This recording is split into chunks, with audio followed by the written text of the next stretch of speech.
Smoked and drank all night, acted all alright, had no need to fight tonight.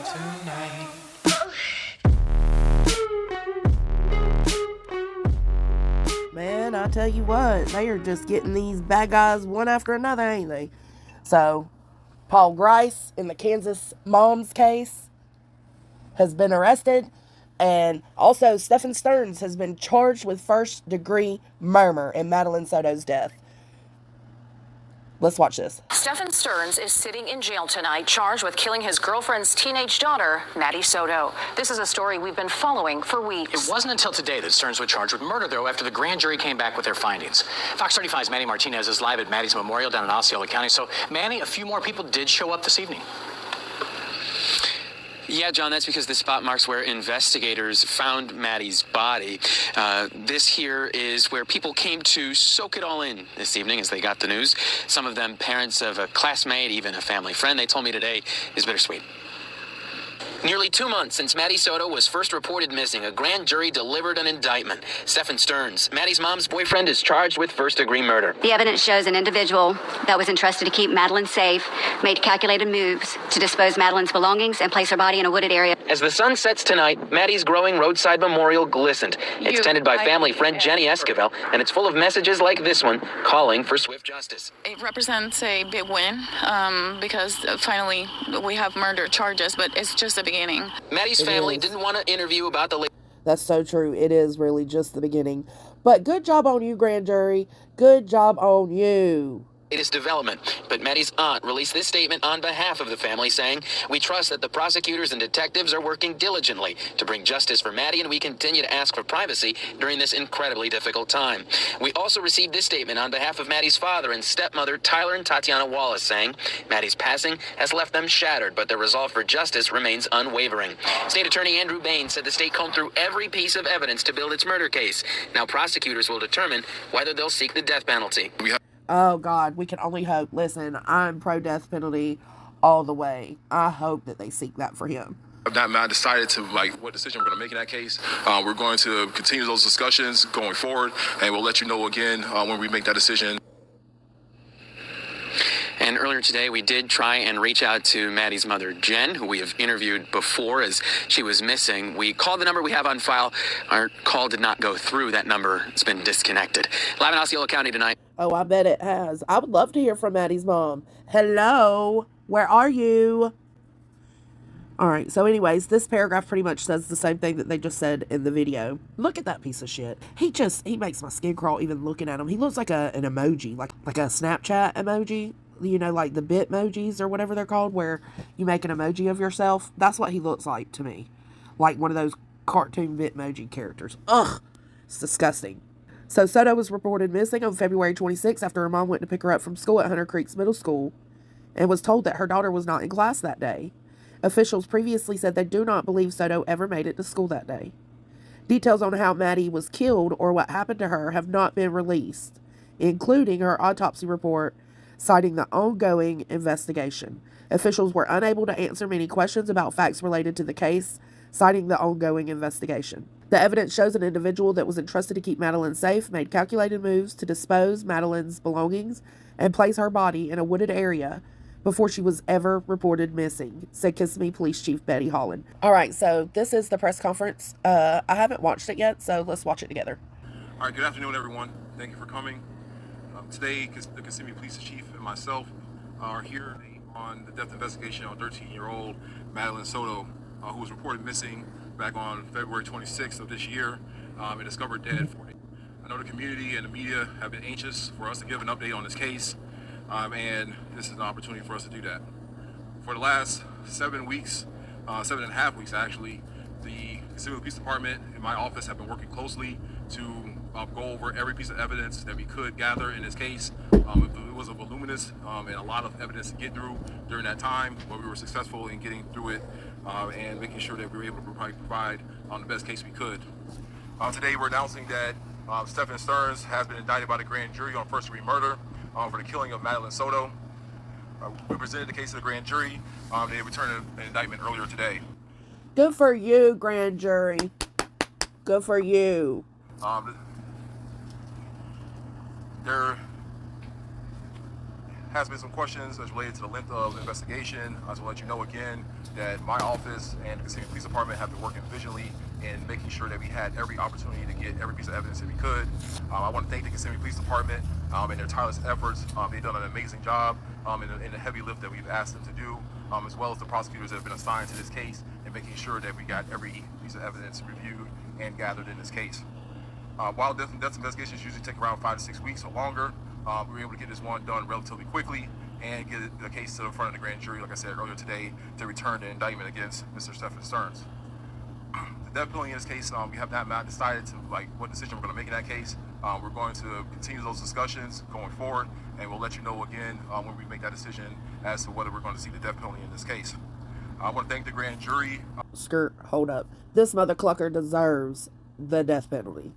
For their hard work and their efforts in making sure that we're taking this first step in seeking justice for Madeline Soto, for her family, and so this the community can have closure in this case. The defendant will appear at initial appearances, I believe probably the next day or two. Then the case will proceed down this normal path, and we'll try to keep you abreast of how the case is moving, as well as you probably can ask us questions to make sure that we are providing that proper information to keep you abreast of how the case is going down in the normal path of the criminal justice. I'd like now to introduce Chief of Police Betty Holland and for her to provide comment.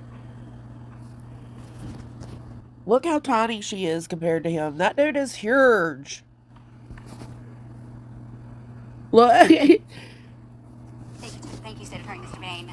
Good afternoon, everyone. I want to thank the investigators and the other agencies that assisted us in uncovering the evidence to move forward with this case.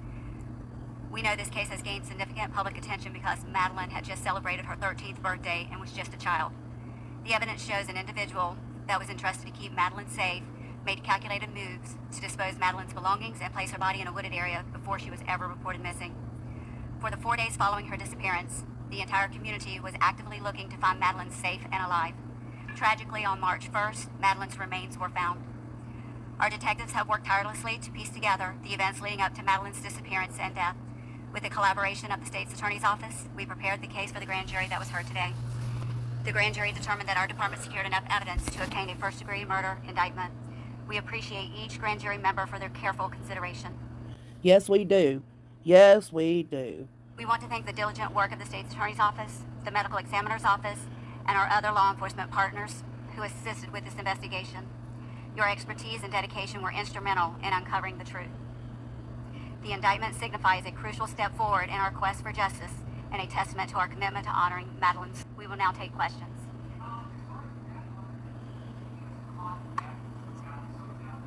Right, I'm going to defer to the state's attorney. Good afternoon. Although an indictment has been returned this afternoon, it is still an open and ongoing criminal investigation.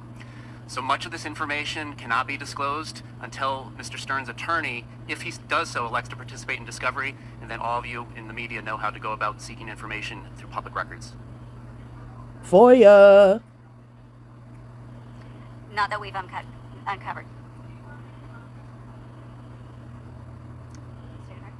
Again, all questions about the facts of the case are not subject to disclosure because of public records laws at this time. Once his attorney participates in discovery, then you can make public records requests through your normal channels as you do on other cases. At this time, the only person being charged is Stephan Sterns. And again, this is not over. There is an ongoing investigation done. At this time, the only person being charged is Stephan Sterns. So it could come down to mom did have knowledge or did have play a role in this somehow, or they could be wanting to investigate further to figure out who participated in the CP situation, because Stephan Sterns did have that on his phone, not just of Madeline, but just CP in general. So it could lead to more arrests. Uncover more evidence, and therefore we can't comment. There's going to be the same response on any question about the facts of the case. Through the facts of the case. Petty.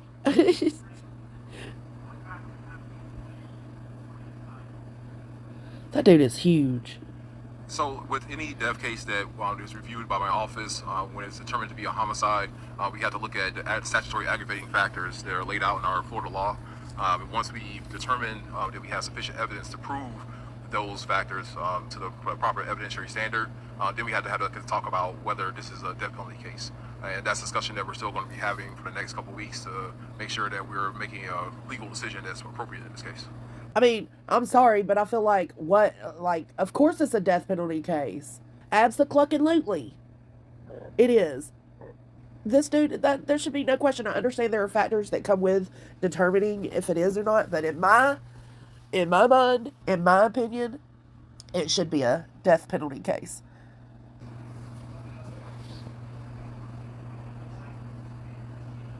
I'll leave that for Mr. Will. Cannot comment on whether Mr. Sterns has been doing anything. He has counsel. And as far as plea offers, no, there are no plea offers made on the open case. You can address that question with the indictment that should be on the clerk's website if it's not already.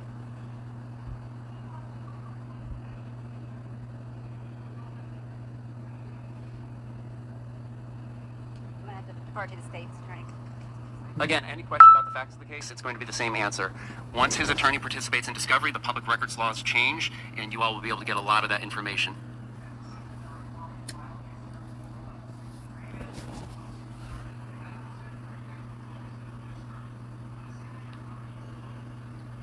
As far as the 60 counts that are already filed against Mr. Sterns, that is solely involving Mr. Sterns as a defendant.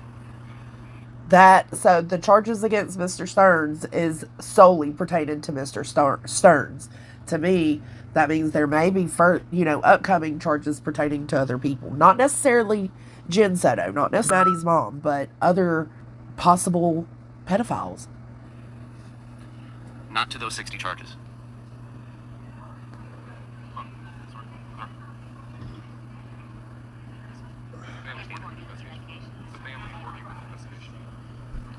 It's an ongoing investigation. Can't comment on who's working with us. Okay.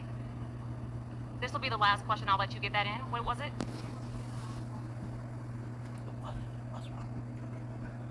It's facts of the case. Can't comment on it.